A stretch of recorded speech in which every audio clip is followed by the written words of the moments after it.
आज आरएसएस का स्थापना दिवस है और इस मौके पर आज आरएसएस की तरफ से विजयदशमी पर्व भी मनाया जा रहा है। नागपुर में संघ प्रमुख मोहन भागवत ने आरएसएस मुख्यालय पर शस्त्र पूजा की है और थोड़ी ही देर में उनका संबोधन भी होने वाला है। तो आज खास कार्यक्रम का आयोजन किया गया है। आज आरएसएस राष्ट्र स्वयंसेवक संघ का आज स्थापना दिवस है और स्थापना दिवस के साथ ही साथ आज विजयदशमी पर्व भी मनाया जा रहा है। नागपुर की अगर बात की जाए, जहां पर संघ का मुख्यालय है, वहां पर संघ प्रमुख मोहन भागवत ने शस्त्र पूजा की है और थोड़ी देर में अभी वो संबोधन भी करने वाले हैं।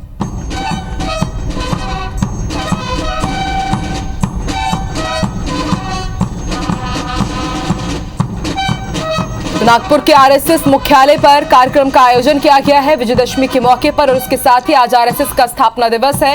इसके मद्देनजर आज कई कार्यक्रमों का आयोजन किया गया है।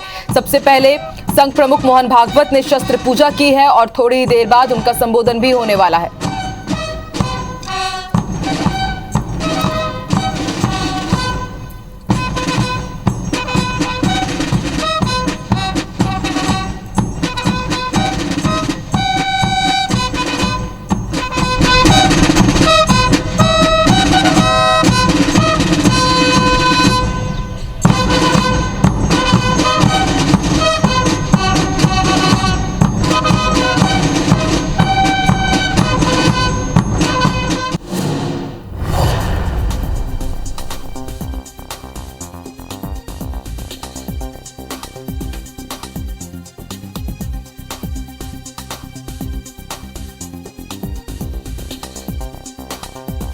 ये तो बड़ी खबर। आरएसएस विजयदशमी पर्व आज मना रही है। आज आरएसएस का स्थापना दिवस कार्यक्रम है। नागपुर में संघ प्रमुख मोहन भागवत ने शस्त्र पूजा की।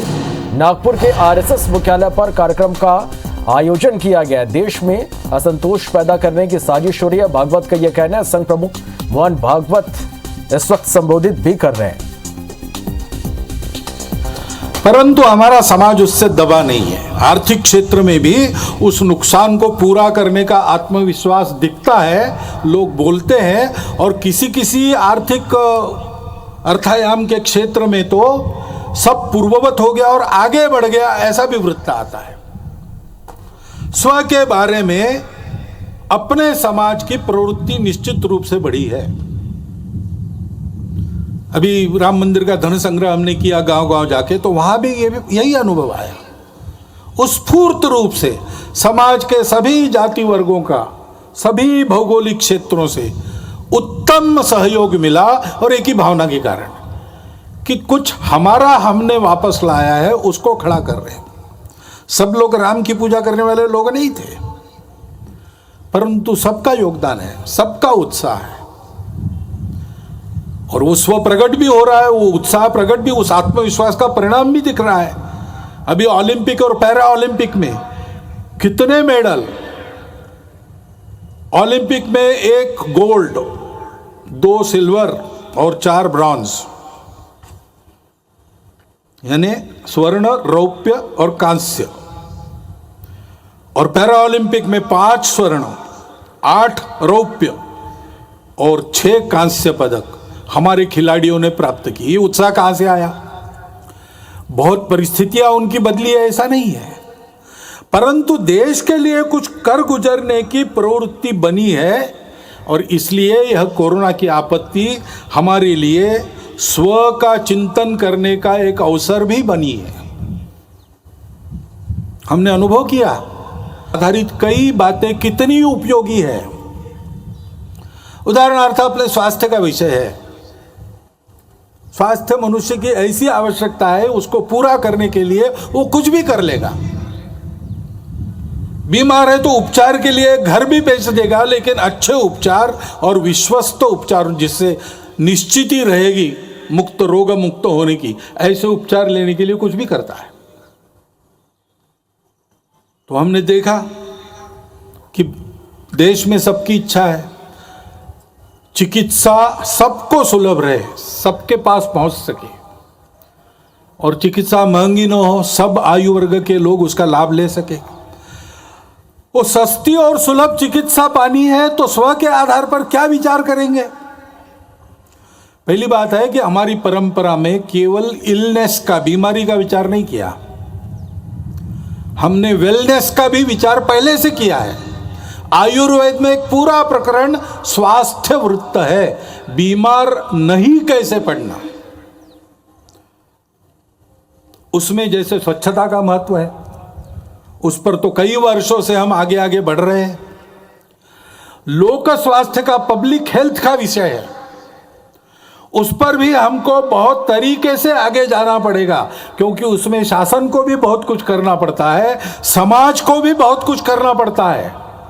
अपने घर की और स्वयं की स्वच्छता तो हम देख लेंगे, अपने मोहल्ले की स्वच्छता पर भी ध्यान देना पड़ेगा। सार्वजनिक स्थानों पर स्वच्छता बरतने की आदत लगानी पड़ेगी। स्वच्छता के लिए नंबर मिलते हैं आजकल शहरों को, अच्छी बात है, लेकिन दिखने वाली स्वच्छता और जहां नहीं कोई देखता वहां स्वच्छता नहीं, ऐसे लोक स्वास्थ्य में नहीं चलता।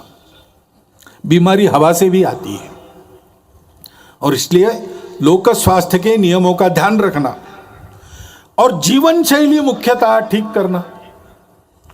प्राकृतिक जीवन शैली चाहिए, जितनी प्रकृति के पास रहेगी उतना हम स्वस्थ रहेंगे।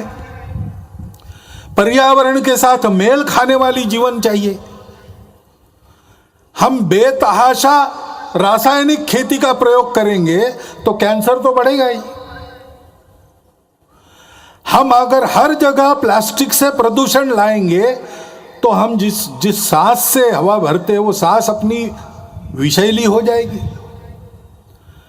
और इसलिए हमारे यहाँ पानी का उपयोग ठीक से करना, नाप तोल कर करना।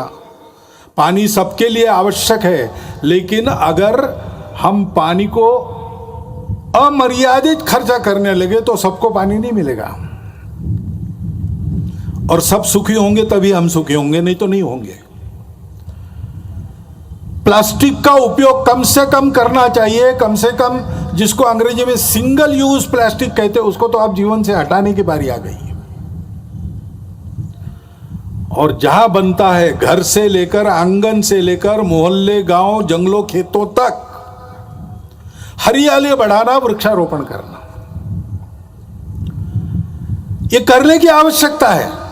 उसके लिए पर्यावरण गतिविधि चलाते हैं स्वयंसेवक। पर्यावरण के क्षेत्र में बहुत लोग काम करते हैं, जल संधारण से लेकर सारी बातों में। पर्यावरण गतिविधि प्रत्येक परिवार में पानी बचाना, प्लास्टिक हटाना और हरियाली बढ़ाना, इन तीन का छोटी छोटी बातों से लेकर सब में आचरण उत्पन्न हो, इसके लिए प्रयास करते हैं।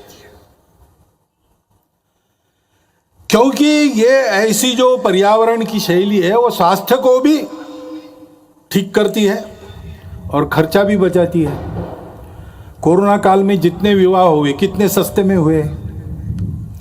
हमारे ध्यान में कई बातें आ गई कि हम जो खर्चा करते हैं वो कितना खर्चा फालतू होता है, इससे कम में हम जी सकते हैं। जो मिलता है उसमें अपने घर गृहस्थी को रोटी, कपड़ा, मकान, स्वास्थ्य, शिक्षा, अतिथि सत्कार, ऐसी न्यूनतम आवश्यकताओं को ठीक से पूर्ण कर सकते हैं। अब कोरोना जाएगा, जाने को है, अपनी सुधरी हुई आदत को फिर से नहीं बिगाड़ना, इसका हमको ध्यान देना पड़ेगा। और इसलिए पर्यावरण के साथ स्वास्थ्य को साधते हुए हमको ये भी प्रयास करना पड़ेगा कि सब प्रकार की पैथियों को मान्यता देते हुए अपने अपने पैथी का अहंकार, अभिमान तो रहना चाहिए, गौरव तो रहना चाहिए, अहंकार नहीं होना चाहिए। कुछ बीमारियों को कुछ पैथी में इलाज है, किसी में नहीं है। हर एक चिकित्सा पद्धति का अपना अपना तत्वज्ञान है। मतभेद हो सकते हैं लेकिन विरोध नहीं होना चाहिए। सभी चिकित्सा पद्धतियों का समन्वय करते हुए सबको सुलभ हो सके ऐसी चिकित्सा हम दे सकते, क्योंकि कुछ पद्धतियों में इलाज महंगे हो जाते, उसका इलाज नहीं कुछ पद्धतियों में वही इलाज बहुत सस्ता हो जाता उसी बीमारी का, और गुण भी मिलता है। तो इसलिए सभी पद्धतियों का समन्वय करते हुए कैसे आगे बढ़ेंगे, और सबको एकदम बहुत गंभीर चिकित्साओं का सामना नहीं करना पड़ता। छोटी मोटी रोज की बीमारियां होती है तो प्राथमिक चिकित्सा अपने गांव में ही उपलब्ध रहे, उसमें डॉक्टर वैद्य भी हो, और अंग्रेजी में कहते हैं बेयरफुट डॉक्टर्स, आरोग्य रक्षक, ऐसी भी कोई व्यवस्था बने। थोड़ी अधिक चिकित्सा करनी है तो जिला केंद्र पर सबके लिए उपलब्ध रहे, और बहुत उच्च स्तरीय बहुत गंभीर चिकित्सा अगर आवश्यक है तो एक एक विभाग केंद्र पर, कमिश्नरी के केंद्र पर या बड़े कस्बों में उसकी व्यवस्था उपलब्ध रहे। इस प्रकार का एक तंत्र खड़ा करना पड़ेगा। ऐसा समग्र स्व के आधार पर सोचते हैं तो सबको सुलभ और सस्ती चिकित्सा का प्रबंध अपने देश में हो सकता है। वही बात आर्थिक मामलों की है। हम जानते हैं विश्व में जो प्रचलित अर्थव्यवस्था है उसके कारण कई समस्याएं भी खड़ी है, और समस्याओं का उत्तर उस व्यवस्था के पास नहीं है। सभी देशों में उसका पुनर्विचार चल रहा है। बहुत उत्साह से जिन बातों की उद्घोषणा आर्थिक जगत पहले करता था, आज उसने वो करना बंद कर दिया है, अंतर्मुख होकर विचार कर रहा है। तीसरा रास्ता कौन सा है? तीसरा रास्ता हम दे सकते हैं। हमारे परंपरागत आर्थिक चिंतन की जो दृष्टि है वो पूर्ण है, अधूरी नहीं है। हमने उस स्व के आधार पर ये चिंतन किया है। एक शाश्वत सत्य हम पहले बताते हैं कि भाई अर्थशास्त्र क्यों है? मनुष्य की कामना पूर्ति के लिए साधन उपलब्ध कराने का शास्त्र, ऐसा वो मानते हैं।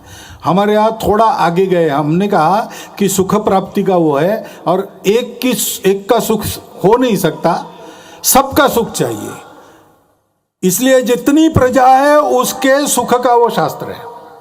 जिन्होंने जन्म लिया है वो सब सुख को प्राप्त हो तो सभी सुखी होंगे। और ये सुख कहाँ मिलता है? सुख बाहर नहीं है, सुख अंदर है।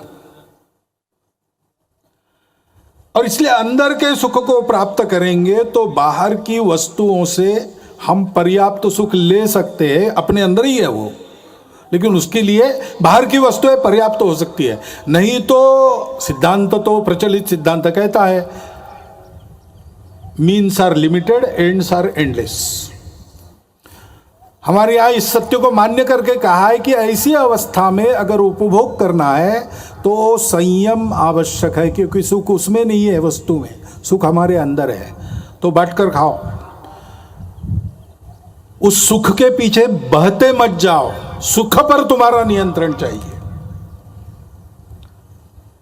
और इसलिए संयम पूर्ण उपभोग, न्यूनतम आवश्यक जितना है उतना उपभोग, क्योंकि यह सब हमारा नहीं, मेरी अपनी प्रॉपर्टी नहीं है। इस पर मालकियत किसकी है? किसी की नहीं। ईशावास्यमिदं सर्वम, भगवान का बनाया है, भगवान का है। उसने उसका यथोचित उपयोग जिसके लिए रखा है वो लेगा। सबका होने के बाद बचेगा, उसमें मैं अपने को चलाऊंगा। तेन त्यक्तेन भुंजित। मनुष्य प्राकृतिक और मानव निर्मित धन का स्वामी नहीं है, विश्वस्त है। उसको दो हाथों से कमाना है, लेकिन उसके आधार पर सारी सृष्टि को चलाना है, हजार हाथों से बांटना है। इस दृष्टि के आधार पर अपने यहाँ का आर्थिक विचार खड़ा है, वो एकांतिक नहीं है। उसमें मनुष्य को सृष्टि के अंग के नाते देखा गया है। सृष्टि का मालिक नहीं, कॉन्करर नहीं, कॉन्करिंग द नेचर गलत बात है, नर्चरिंग द नेचर। सृष्टि से जितना चाहिए उतना लेना और दाम दुगना वापस करना, गिविंग बैक। इस आधार पर हमारा अर्थ विचार खड़ा है। और इसलिए वो एकांगी नहीं है, वो सब जगह परिवार की कल्पना करता है। कृषि श्रेष्ठ है कि उद्योग श्रेष्ठ है कि व्यापार श्रेष्ठ है? अरे भाई, तीनों अपने अपने जगह श्रेष्ठ है, तीनों को मिलकर चलना चाहिए। उद्योग चलेगा मालिक के लिए चलेगा कि मजदूर के लिए? अरे भाई, मालिक मजदूर बीच में जो व्यापारी है वो और ग्राहक, सबको एक परिवार मानकर सबके हित का विचार करके चलेगा। सबको अपना अपना कर्तव्य पूरा करते हुए संयम से बरतना पड़ेगा, तब सबकी कामना पूर्ण होगी। इस प्रकार के आर्थिक विचार के आधार पर आज के देशकाल परिस्थिति में क्या सुसंगत हो सकता है? हमारा प्रदीर्घ जीवन रहा है, उस प्रदीर्घ जीवन में हमने भी पुरुषार्थ किया है और ईस्वी सन 1 से लेकर तो 17वीं सदी तक हम दुनिया के सर्वसमर्थ आर्थिक देश थे। विलियम डैलिरिम्पल वगैरह डाटा दे रहा है। ये अगर वस्तुस्थिति है तो हमारे इतने लंबे आर्थिक अनुभव से